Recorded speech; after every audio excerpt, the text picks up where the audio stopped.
بسم اللہ الرحمن الرحیم۔ آج ہم اپنا نیا لیسن شروع کرنے جا رہے ہیں جس کا نام ہے دا پیس آف اسٹرنگ۔ تو سب سے پہلے اس کا مختصر سا تعارف ہو جائے تاکہ آپ اس کی کہانی سمجھ سکیں۔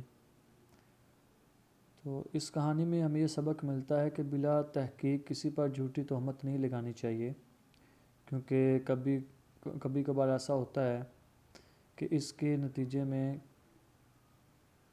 کافی نقصان ہو جاتا ہے،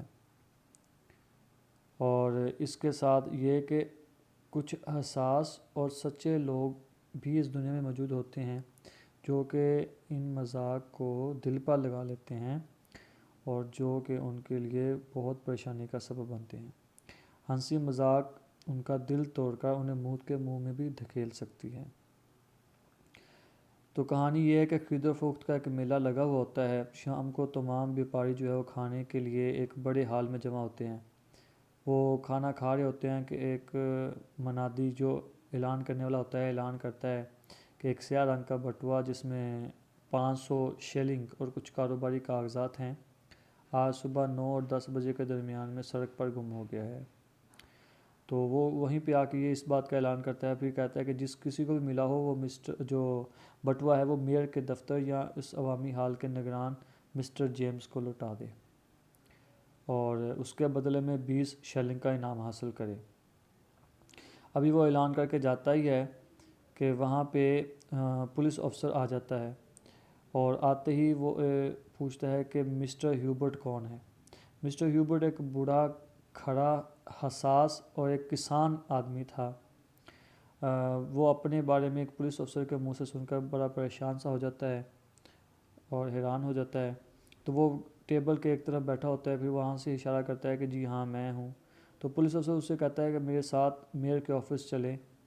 مسٹر ہیوبرٹ ہکا بکا پولیس افسر کے ساتھ جو چلا جاتا ہے۔ وہاں مسٹر ہیوبرٹ کو بتایا جاتا ہے کہ اس نے گمشدہ بٹوا سڑک سے اٹھایا ہے اور ابھی تک بتایا نہیں ہے، تو بہتر یہی ہے کہ وہ بٹوا واپس کر دے ورنہ اس پر مقدمہ چلایا جائے گا۔ اسے بتایا جاتا ہے کہ مسٹر جیمز نے خود اسے سڑک سے بٹوا اٹھاتے ہوئے دکھا ہے۔ مسٹر ہیوبرٹ کہتا ہے کہ اس نے سڑک سے کوئی بٹوا نہیں اٹھایا، اس نے تو محض ایک رسی کا ٹکڑا اٹھایا تھا جو کہ ابھی بھی اس کی جیب میں ہے، اور وہ رسی کا ٹکڑا اسے نکال کر بھی دکھا دیتا ہے، مگر کوئی بھی اس کی بات پر یقین نہیں کرتا کہ کس طرح کوئی رسی کے ٹکڑے کو ایک بٹوا سمجھ کر بھول کر سکتا ہے۔ تو گاؤں کے لوگ جو ہیں اس کا اس بات پر مذاق اڑانے لگتے ہیں، اسے جھوٹا اور مکار کہنے لگتے ہیں اور اسے تانے دینے لگ جاتے ہیں۔ بوڑھا اس تہمت کا غم دل کو لگا لیتا ہے۔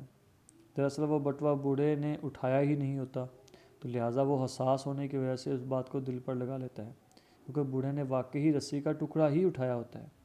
دوسرے دن جارج نامی شخص آتا ہے، وہ پڑھا لکھا نہیں ہوتا اس لیے اس کو پتہ نہیں چلتا، پھر وہ کسی سے ہیلپ لیتا ہے اور وہ آتا ہے کہ جو بٹوا اس کے پاس ہوتا ہے اور گمشدہ رقم بھی اس میں ہوتی ہے، بٹوا بھی ہوتا ہے، وہ پھر اس کو مالک کو واپس لوٹا دیتا ہے اور پھر اس کو بتاتا ہے کہ میں ایک ان پڑھ کسان ہوں، مجھے پڑھنا لکھنا نہیں آتا تھا اس لیے میں کل نہیں دے سکا، اب کسی سے پتہ پوچھ کے یہاں پہ آیا ہوں، اور اس طرح بوڑھا بے گناہ ثابت ہو جاتا ہے۔ مگر گاؤں کے لوگ ابھی تک اس کا مذاق اڑاتے ہیں، اسے بٹوا چور کہتے ہیں۔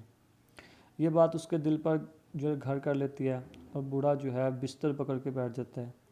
یہ تہمت اور بدنامی اس کی جان لے لیتی ہے اور مرتے ہوئے بھی اس کی زبان پر یہی لفظ ہوتے ہیں، the piece of string, the piece of string، یعنی کہ رسی کا ٹکڑا، رسی کا ٹکڑا، یعنی کہ میں نے بٹوا نہیں اٹھایا تھا، رسی کا ٹکڑا ہی اٹھایا تھا،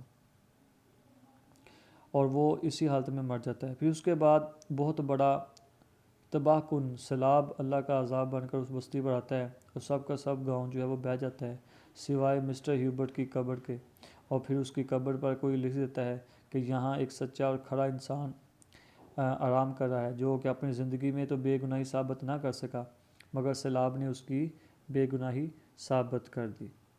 تو یہ تھا اس کا مختصر سا تعارف۔ اب ہم اس کا انشاءاللہ جو ہے وہ لیسن پڑھیں گے۔